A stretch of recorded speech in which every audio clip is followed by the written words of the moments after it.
Good morning, guys. It has been cold and windy all week. It's just been terrible outside. So terrible. But we are slated for a chance of rain today, which I'm very excited about. And it's gonna be super high winds today. There's a high wind warning, but I work this afternoon, so I won't be subject to the terrible weather. Nonetheless, I needed to start on this garden fence pronto. As I start planning my garden, I realize I'm quickly running out of time to start building things. So I got my butt into motion yesterday, spent a couple hours out here redoing the wood chips in the garden. I do this every year. I add more wood chips on top of the existing wood chips in the walkways. It just helps to keep the weeds down. Not that we get a whole lot of rain anyways. I don't have a huge problem with the walkways getting full of grass. But it looks nice, and it's just adding to the fertility of the soil. There's earthworms under all of these wood chips, so it's real nice. And I need to get this wood pile moved out of the way because it's right in the place where I want my garden fence to extend. But it's very pretty with new wood chips. So my tentative plans are to build 2 more garden beds, 10-foot garden beds on this side, and have the fence butt up against the shade cloth structure right here. It's not gonna leave a whole lot of room in between the shed and the shade cloth structure, but that isn't the best shed, frankly, and it needs to be torn down and rebuilt. That's not on the project list this spring, but someday it will be. And as the fence comes out here, I'm gonna make a square and cut it off probably another 5 or 6 feet beyond the green fence I have. I had originally planned to have the garden space be this entire part of the property all the way up to the driveway, but then we'll be cut off from driving back here, taking any tractors back here, which we don't really ever do unless we're refilling the chicken coop with wood chips. But just in case, I would like to have this space open so that we are able to drive back here to the backside of the house. We can't really go around the other side of the house because that's where the septic system and the leach lines are, so we don't do any driving over that part of the property. So if I want any vehicular access to the back of the house, it has to be right here. And I don't mind cutting off the garden bed space for you, baby. Hello.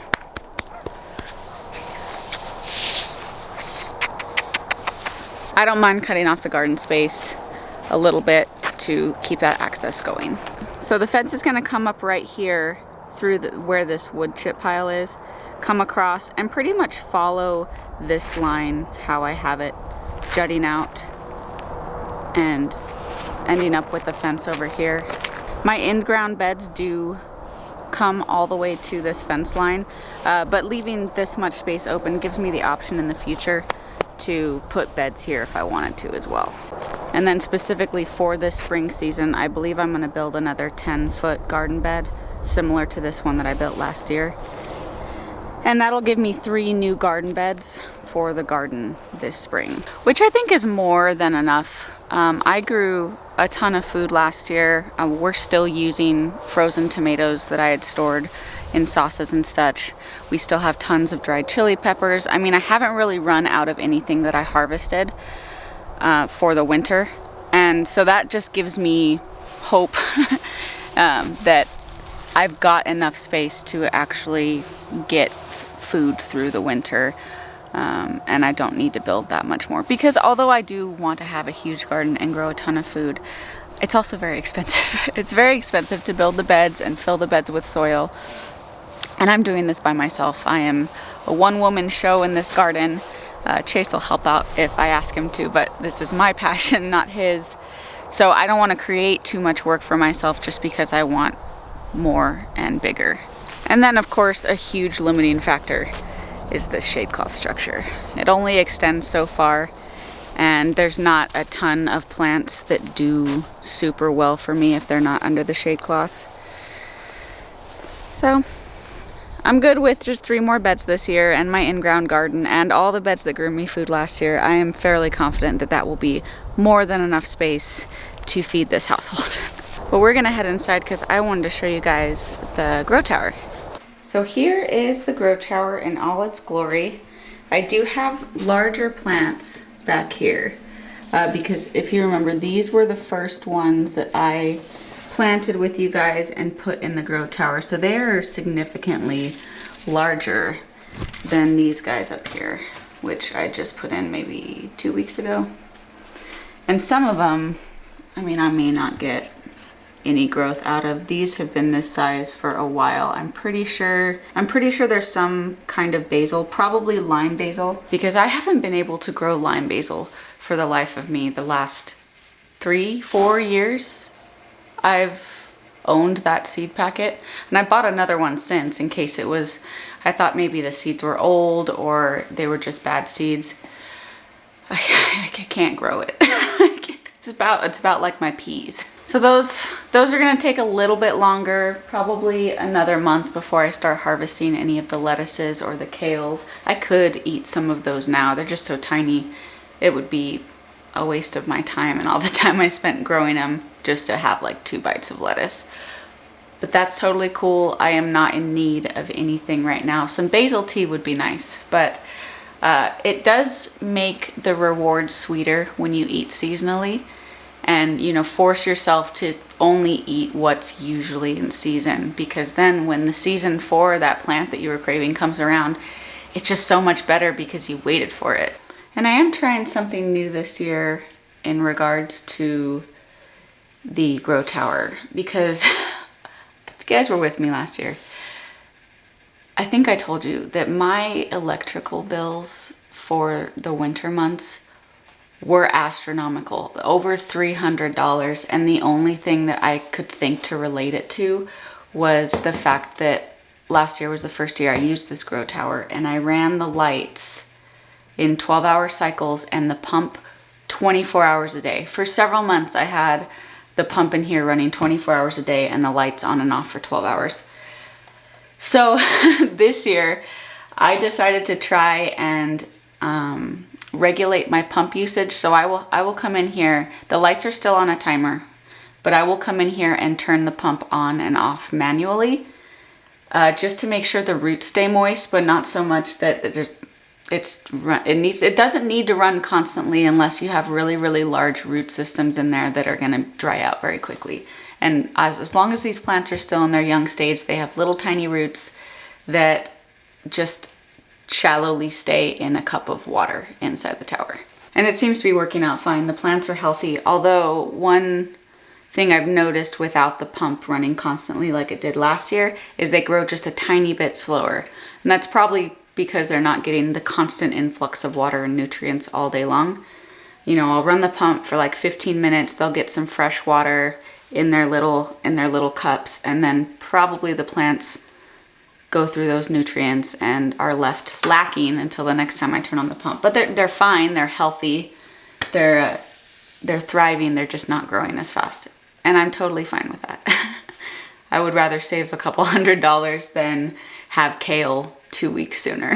So yeah, that's my tower update, which is quite uneventful. I'm sorry. There's not a lot I do. I come in here, I run the pump a couple times a day and just let these grow until it's time to harvest. That's it. I keep the water tank filled, and my tentative plans currently for the garden just right now are to build 3 more garden beds and get this garden fence up, or else there won't be a garden to speak of because the chickens will eat the whole thing. And I have not started seed shopping yet. I've done cruising around on a few websites, but I have not been planning like what I'm gonna plant and where just yet. I kind of have this thing where if I have like a huge project or a couple huge projects in mind, I feel like it fills my brain space and I can only focus on that thing until it's finished. And so planning the garden right now with the actual plants seems absolutely daunting until I get the fence and the beds built. And obviously, I mean, I'll have more space with these new beds, so I need to wait until I have the space to know what I'm gonna plant. I'm really just loving relaxing. I don't want the stress of the spring garden to start so soon. Oh, I've really taken this winter off from doing anything except, you know, just relaxing as much as I can. I'm reading a ton of books, and I'm not usually like that. I didn't do that last year or the year before, but I really tried to make a conscious effort this year to chill out and relax. And part of that was aided by the fact that I grew so much food over the summer, and I don't have a whole lot to worry about. I set myself up well for this winter to be able to just relax. And I think part of the reason I'm not so hyped up about building the biggest garden possible anymore is because of the success that I had with my garden last year, and the appreciation I have for slowing down this winter. I mean, it's like a culmination of the two. I am very much a busy person. I tend to be productive for productivity's sake, which can be good in some instances, but as like a long-term lifestyle is not so good. So really de-stressing myself this winter, and I just had such a great time with it. It's really changed my perspective on being productive for productivity's sake and growing a larger garden just because I can. It's putting an undue amount of stress on myself, and it's going to create more problems than it's going to help, because I know that I'm not the person who's going to take my excess produce and go sell it at the farmer's market. I'm not going to do that. I don't mind giving food away, but I'm also not wanting to spend hundreds of dollars building more and more garden beds and on seeds and soil for food that I'm just going to give away because it's too much that I can't use. So I've really taken the time this winter and just thought about it, and thought about what I'm gonna grow, what's useful to me versus what's taking up space in my garden that we never eat. That's a big one too. I've thought about maybe not even growing potatoes this year because of the heat is terrible on the potatoes, and we don't have very good storage of potatoes because we don't have a humid environment or a cool environment. So the last 2 years I've grown potatoes, I've maybe tripled the poundage that I purchased them from, and then they go bad very quickly. So I'm potato rich for like 2 months, and then that's it. And honestly, I could buy potatoes, organic potatoes, cheaper at the store than buying organic seed potatoes, spending months growing them myself, and then just having them go bad. So there's a couple things I'm wrestling with this spring, which is part of why I haven't gone so in depth into planning my garden yet, because this whole winter season and the success I had with the garden last year has really shifted my perspective into trying to be more mindful of what I'm doing, trying to be more efficient while growing my food, and then trying to relax a little. Because like I said earlier, I am just like a one-woman show, and it can cause a lot of stress on me, which puts stress on everyone else in the house because I'm in a bad mood. And that's no good for anybody. So that's where I'm at right now. That's my little spiel. I'm still 100% in my slow season and loving it.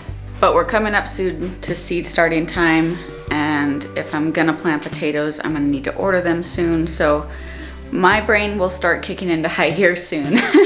And I will have some spring garden content for y'all, as well as the video of the fence. I'm gonna build garden beds hopefully soon. I work today and basically all weekend, so my garden work week doesn't really start until Monday. And if you have any specific questions about this garden tower, please drop some comments below, or refer to last year's garden tours, or just search hydroponics in my YouTube video. I have tons of videos on this for last year, start to finish, setup, review, how to take care of them.